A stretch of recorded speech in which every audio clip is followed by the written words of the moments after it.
औलाद का होना एक नेमत है और औलाद का दुख इंसान के लिए एक इम्तिहान है।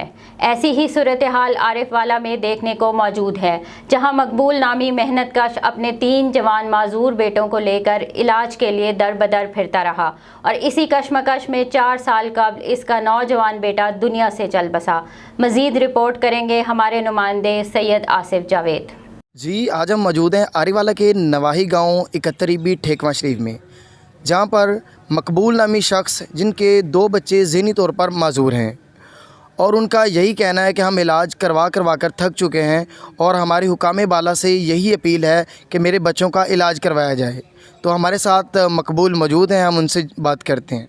जी मकबूल। हाँ जी, मेरे जी 2 बच्चे बीमार पए ने, मैं इन्हां दा बड़ा इलाज करवाया, थक हार ते बह गया। हुण मेरे को गुंजाइश नहीं है कि मैं इन्हां दा इलाज करवा सकां। गौरमेंट अगे मेरी अपील है कि मेहरबानी हो जाए तो इन्हां दा इलाज किया जाए ताकि मेरे बच्चे ठीक हो जाए। इनका यही कहना है कि हुकूमत पाकिस्तान इनके बच्चों का इलाज करवा के मुल्क पाकिस्तान को रियासत मदीना की अमली शक्ल दे सकती है। जी।